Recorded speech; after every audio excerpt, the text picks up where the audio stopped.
Video ini hanya untuk mereka yang punya logika. Bagi yang tidak punya logika, skip aja. Ganjar Pranowo baru saja mendapat teguran lisan dari PDIP. Payah nih PDIP. Ini berkaitan dengan ucapan Ganjar yang menyatakan siap maju sebagai capres. Ganjar tuh sebenarnya menyampaikan itu dengan bahasa bersayap. Kalau untuk bangsa dan negara, apa sih yang kita tidak siap? Katanya. Ganjar sendiri sebenarnya tidak membuat pernyataan khusus. Dia sebenarnya hanya menjawab pertanyaan host dari Berita Satu. Ganjar hanya memberikan jawaban, bukan sedang mendeklarasikan dirinya. Namun, kata-kata Ganjar itu kemudian dimaknai bahwa Ganjar siap maju sebagai capres dengan mengabaikan keinginan elit partai. Pada awalnya PDIP membiarkan pernyataan itu. Tapi ketika pernyataan itu bergaung sangat keras, Ganjar akhirnya menerima teguran. Ini pantas sekali disayangkan. Sekali lagi, Ganjar kan hanya menyatakan dia siap. Dia tidak sedang mendeklarasikan dirinya pres dari partai tertentu. Dia hanya menyatakan siap kalau diberi mandat. Salahnya tuh di mana? Kalau masalahnya pernyataan itu menimbulkan munculnya banyak tafsir, tentu itu urusan mereka yang menafsirkan macam-macam. Dan tafsir atas pernyataan ya tak bisa dibatasi. Itu adalah hak publik. Saya rasa ini adalah cara PDIP meredam semangat pendukung Ganjar yang bahagia mendengar kesiapan Ganjar itu. Memang tak bisa dipungkiri, setelah pernyataan Ganjar itu keluar, semangat relawan untuk berjuang makin menggebu-gebu. Pernyataan Ganjar itu adalah sinyal pertama yang secara jelas menyebutkan bahwa dia siap maju sebagai capres. Sebelumnya, Ganjar selalu menghindar kalau ditanya soal pencapresan. Pernyataan menggambang itu menimbulkan keraguan di kalangan pendukungnya. Maka wajar jika kemudian Ganjar mengambil sikap ketika kembali ditanya. Sayangnya PDIP bereaksi terlalu keras. Elit PDIP memberi contoh yang buruk, bahkan terkesan otoriter. Ada semacam tekanan agar kader PDIP tidak bisa berkehendak bebas. Padahal, kalaupun Ganjar menyatakan siap, itu kan tidak bertentangan dengan keputusan Munas PDIP.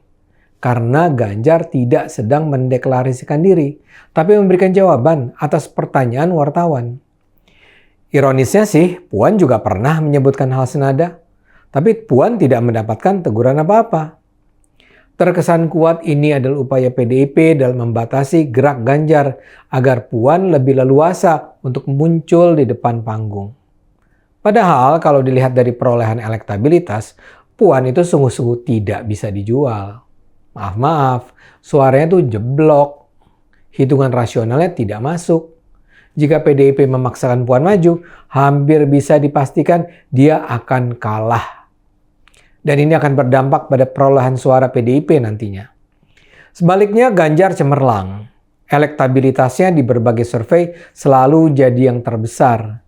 Karakter kepemimpinan Ganjar juga mirip Jokowi. Artinya Ganjar adalah sosok yang tepat untuk meneruskan jejak pembangunan yang dilakukan Jokowi selama 2 periode.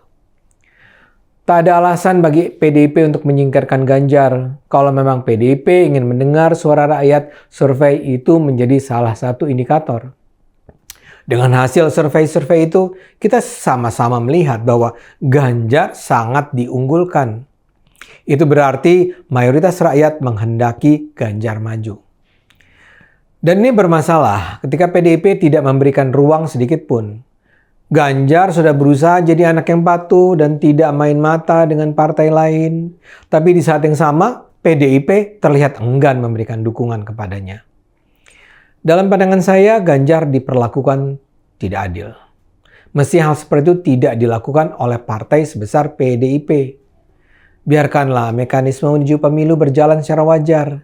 Biarkan suara rakyat yang dijadikan kompas, bukan hanya suara segelintir elit parpol dan segelintir orang di pucuk hierarki yang mendominasi. Memang di saat yang sama PDIP juga memberikan teguran keras dan terakhir pada Dewan Kolonel. Itu adalah istilah yang dimunculkan oleh Bambang Pacul dan kawan-kawannya. Nama itu memang guyonan, tapi misi loyalis Puan dalam kelompok itu serius. Disinyalir ada sederet anggota fraksi PDIP DPR RI tergabung dalam forum Dewan Kolonel itu dengan misi utama mendukung Puan Maharani maju sebagai Pilpres 2024. Dewan Kolonel berisi anggota DPR fraksi PDIP dari Komisi 1 sampai Komisi 9. Tugas mereka adalah mendongkrak nama Puan Maharani di daerah pemilihan masing-masing elit PDIP itu. Dewan Kolonel ini juga ditegur. Tapi sekali lagi, Puan yang mendapatkan dukungan Dewan Kolonel tidak mendapatkan teguran.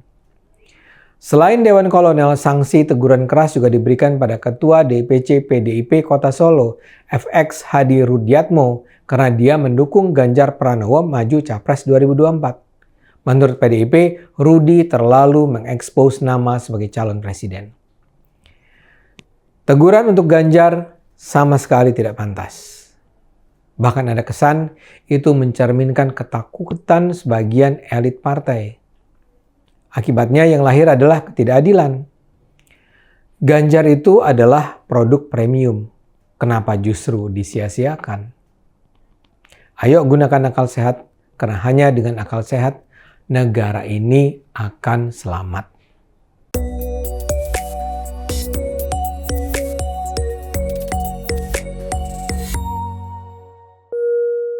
Video ini hanya untuk mereka yang punya logika. Bagi yang tidak punya logika, skip aja.